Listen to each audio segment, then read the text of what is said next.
لله رب العالمين أشهد أن لا إله إلا الله وحده لا شريك له وأشهد أن سيدنا ومولانا محمدا عبده ورسوله أما بعد فأعوذ بالله من الشيطان الرجيم بسم الله الرحمن الرحيم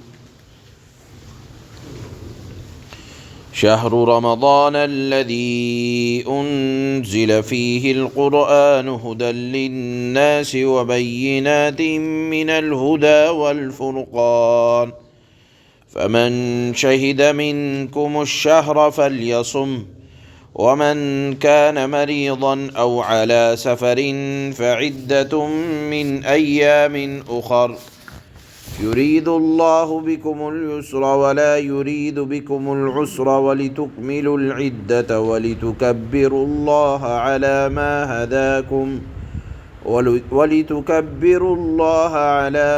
هداكم ولعلكم تشكرون صدق الله مولانا العلي العظيم۔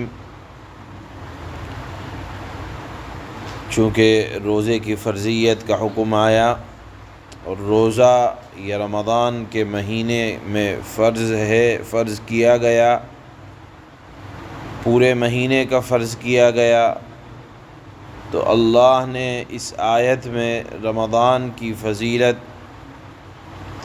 یہ بیان فرمائی کہ اس کی فضیلت کے لیے اتنا کافی ہے کہ اللہ نے اس ماہ میں قرآن کریم کو نازل فرمایا، اس قرآن کو جس کی یہ 3 خصوصیت ہیں۔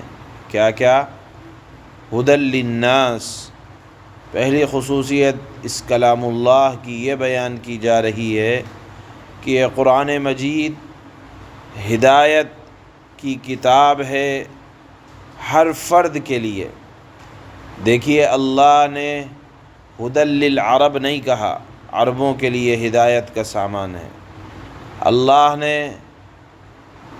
ہدی للناس کہا، ہدی للمسلمین بھی نہیں کہا کہ خالی مسلمانوں کے لیے ہدایت کی کتاب ہے، بلکہ فرمایا تمام بنی نوع انسان کے لیے، ہر فرد کے لیے یہ ہدایت کی کتاب ہے۔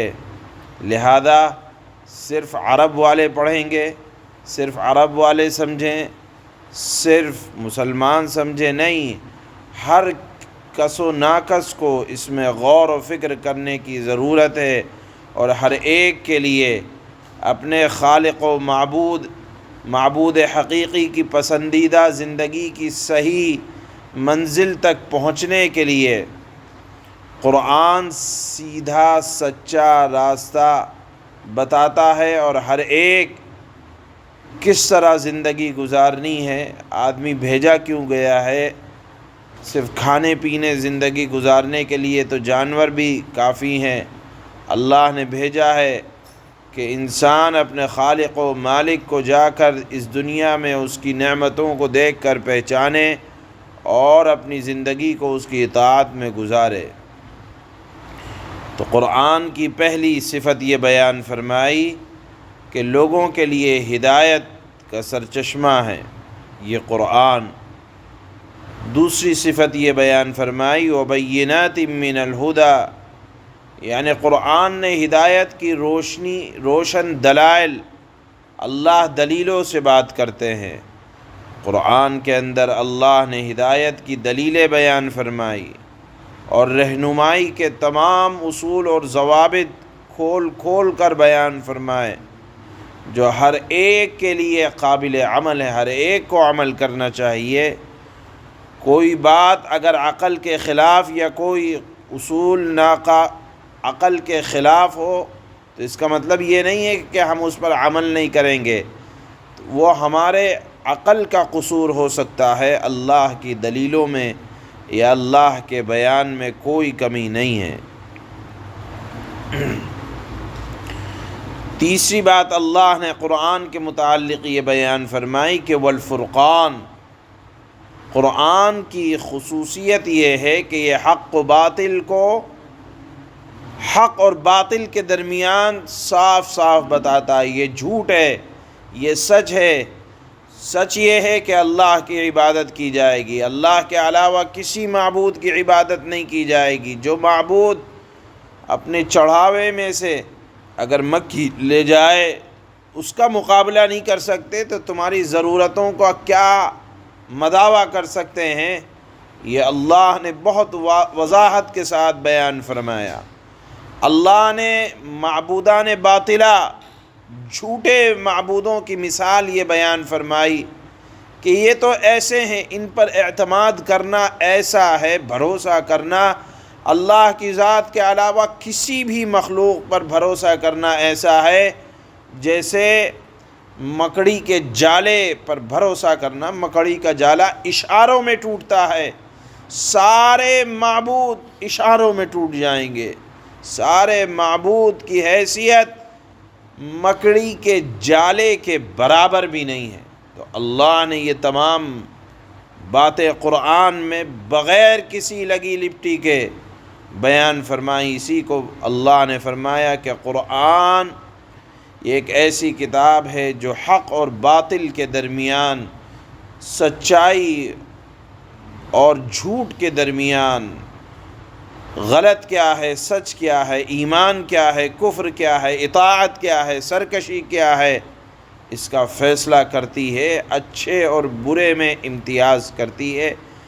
یہ قرآن کی 3 صفتیں اللہ نے بیان فرمائی کہ یہ ہدایت ہے تمام انسانوں کے لیے۔ یہ پہلی خصوصیت تھی۔ دوسری خصوصیت ہے کہ یہ قرآن کریم کے اندر اللہ نے رہنمائی کے لیے روشن دلیلیں بیان فرمائی، تمام اصول و ضوابط بیان فرمائے جو ہر ایک کے لیے قابل عمل ہیں۔ تیسری خصوصیت یہ بیان فرمائی کہ 2 اور 2 4 کی طرح اللہ نے صحیح اور غلط کو بیان فرمایا ہے۔ اللہ فرماتے ہیں فمن شہد منکم الشہر فلیصم، جس رمضان کی یہ خصوصیت ہے کہ اس میں قرآن نازل فرمایا گیا، جس کی 3 خصوصیتیں بیان فرمائی، تو اب اس رمضان کی شان یہ ہے کہ جو بھی تم میں سے اس ماہ مبارک کو پائے تو فلیصم، اب روزہ رکھے۔ یعنی شروع میں نے کل بتلایا تھا کہ اللہ نے یہ اجازت دی تھی کہ طاقتور آدمی بھی اگر رمضان کے روزے نہ رکھ کر فدیہ دینا چاہے تو دے سکتا تھا، لیکن جب یہ آیت نازل ہوئی فمن شہد منکم الشہر فلیصم، کہ جو بھی اب رمضان میں صحیح سالم ہو اب اس کو روزہ رکھنا ہی پڑے گا۔ اب فدیے کا معاملہ ختم ہو گیا، فدیے کی اجازت نہیں ہے۔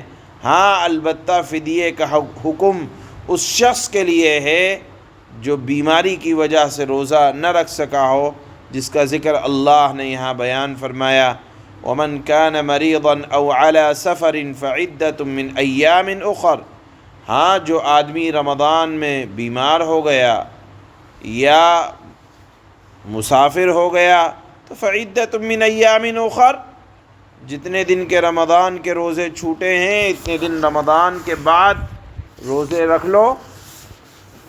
بیمار تھا، مسافر تھا، اللہ نے اجازت دی ہے کہ رمضان میں نہ رکھ کر بعد میں رکھ لو۔ پھر اللہ نے اس کی حکمت یہ بیان فرمائی یرید اللہ بکم اليسر ولا یرید بکم العسر، اللہ تم پر آسانی چاہتا ہے، اللہ دشواری نہیں چاہتا۔ اس ارشاد باری سے معلوم ہوتا ہے کہ یہ دین فطرت ہے، اسلامی شریعت کے اندر کوئی دشواری اور سختی اللہ نے نہیں رکھی۔ حدیث میں آتا ہے کہ دین اللہ یسر، اللہ تعالی کا دین آسان ہے، احکام کے اندر اللہ نے آسانی رکھی ہے تاکہ احکامات پر عمل کرنے میں کسی طرح کی دشواری نہ ہو۔ چنانچہ اسی آسانی کے پیش نظر اللہ نے مسافر اور بیمار کے لیے روزے کے حکم میں آسانی فرمائی اور فرمایا کہ اگر اس طرح کی کوئی بات آ جائے تو ان ایام کے علاوہ گزارنے کے بعد، عید کے بعد تم ان دنوں کی قضا کر لو جو رمضان میں بیماری اس کی وجہ سے روزے نہیں رکھ سکے یا مسافر نے روزے نہیں رکھے۔ چنانچہ اس کے بعد اللہ نے فرمایا وَلِتُكْمِلُوا الْعِدَّةَ، تم تو دن شمار کر لو کتنے چھوٹے ہیں۔ اللہ نے ہر حکم کے اندر ہر عمر والوں کے لیے، علماء نے لکھا ہے یہ شریعت ہماری ایسی شریعت ہے جس میں اللہ نے انسانوں کے حالات، عمر، صحت، موسم اور دوسری مجبوریوں، معذوریوں کا لحاظ رکھا ہے۔ اللہ نے انسان کی کمزوریوں اور معذور انسانوں کو اللہ نے رعایت دی ہے۔ اب اگر کوئی کہتا ہے کہ دین کا فلانا حکم ہمیں مشکل معلوم ہوتا ہے تو دراصل وہ ہماری اپنی کسی کمزوری، سستی، کاہلی کی وجہ سے ہوگا۔ اللہ تعالی جو خالق ہیں، رازق ہیں اور ارحم الراحمین ہیں، اللہ کا حکم ہر حالت میں ہماری مصلحت اور دینی اور دنیاوی، اللہ نے ہماری مصلحتوں کا خیال رکھا ہے، اس لیے فرمایا وَلِتُكْمِلُوا الْعِدَّةَ، تم دن شمار کر لو۔ ایسا بھی نہیں ہے کہ رمضان کا ایک روزہ چھوڑا تو بعد میں آپ کو 2 روزے رکھنے پڑیں گے، یعنی بیماری میں اگر ایک روزہ چھوٹا تو اس کے بعد جب قضا کی جا رہی ہے تو 2 روزوں کی قضا نہیں۔ وَلِتُكْمِلُوا الْعِدَّةَ، رمضان کے روزوں کو شمار کر لو۔